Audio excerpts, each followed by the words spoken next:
දන්නා ජාතික පුරුකක් මම. ඒ නිසා අද මේ ගමන මං ආවේ ඉතාම සතුටින් සහ මං පුල බලාගෙන හිටියා කවද්ද මේ ගමන එන්නේ කියලා. ඉතින් ඇත්තටම එතුමා කළ කීදෑ මේ කොයි කාටවත් රහසක් නෙවෙයි. ඉතින් ඒ කළ කීදෑට කළගුණ සලකන්න තමයි අද මම මෙතෙන්ට ආවේ. ඉතාම සතුටින්. ඇත්තටම එතුමා දැක්කහම අපේ හිතේ තිබුණ හුඟා ගින්දර නිවිලා ගියා වගේ සැනසීමක් ඇති වුණා. හරියට බුදුන් දැක්කා වගේ.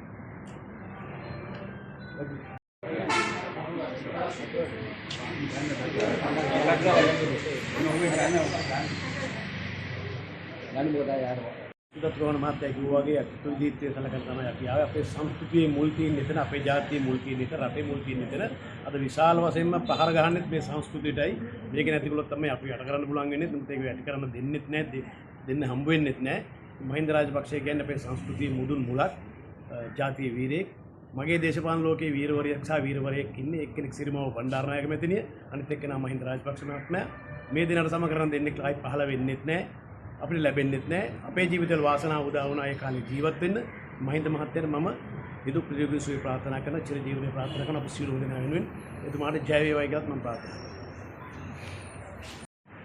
අද මොකද ඔතුමාට තංගල්ල පැත්තේ ඇවිල්ලා ඒ අපේ කෘතවේදීත්වය දක්වන්නේ අපි දන්නවා අපේ අවිචින පැවතෙන අපේ සංස්කෘතියේ සම්ප්‍රදායේ තියෙන ප්‍රධානම කාරණාවක් තමයි කෘතවේදීත්වය සැලකීම. එහෙම නැත්නම් සංස්කෘතියේ මුදුන් පල්කඩ මුරගල තමයි කෘතවේදීත්වය. එහෙම නැත්නම් පිදියුත්තන් පිදීම. අද මේ කලාකරුවෝ කීප දෙනා මේ හදිස්සියේ මේ ඊයේ දවසේ කතා කරලා අද දිනේ ආව නැත්නම් මම හිතනවා අපිට මේ බස් එකකින් දෙකකින් නෙමෙයි විශාල ප්‍රමාණයක් ගේන්න වෙනවා. නමුත් ඒ නිසා හදිස්සියේ ඊයේ කතා කරලා මේ හදිස්සියේ රැස් වෙලා ඉතාම ඉක්මනින් මේ ගරු ජනාධිපතිතුමා බැහැ දකින්න බලන්න අපි ආවා. ඉතින් මොකද ඇත්තටම අපි හිතනවා මේක දේශපාලන කාරණාවකට වැඩිය පොඩි මනුෂ්‍යත්වයේ පිළිබඳ තියෙන කාරණාවක්. අර මට මතක් වෙනවා මාවැනි බිලින්දා වරවර ළඟට කැන්දා දුකසප ගුමන්දා අසන නිරුදෝ වෙන කොයින්ද. මේ කවිය ලියන්නේ තොටගොමේ ශ්‍රී රාහුල හාමුදුරුවෝ 6 වෙනි පරාක්‍රම බහ රජුරුව වෙනුවෙන් එතුමාට කෘතවේදීත්වය සලකන්න.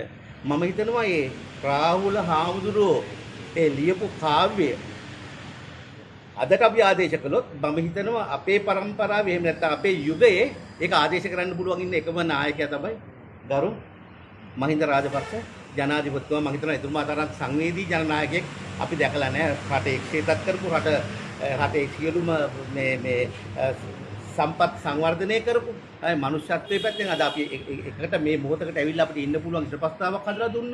ඒ වගේම විදේශ අධිරාජ්‍යී බලවේගයන් වලට නැමෙන්නේ නැතුව හොඳ කෙලින් තියාගෙන හිටපු ජනනායකයෙක් විදියට. ඉතින් ඒකයි මම කිව්වේ මාවැනි බිලින්දා වරවල් ළඟට කන්ද දුකසප්ප කුඹන්දා අසන නිරුදෝ වෙන කොයින්ද. එහෙම අසන නිරුදෙක් රජෙක් අපිට ඉන්නවද අපිට පහළ වෙයිද? ඉතින් අන්නේ නිසා තමයි අද අපි හිතනවා කලාකරුවෝ විදියට අපේ එක යුතුයකමක් විතරක් මේ වගකීමකුත් වෙනවා. ඒ නිසා තමයි අපි අද ජනාධිපතිතුමා මුඩ ගැහෙන්න බැහැ දකින්න ඇවිල්ලා එතුමගේ සෝදික් විචාරලා යන්න අපි අද පැමිණියා.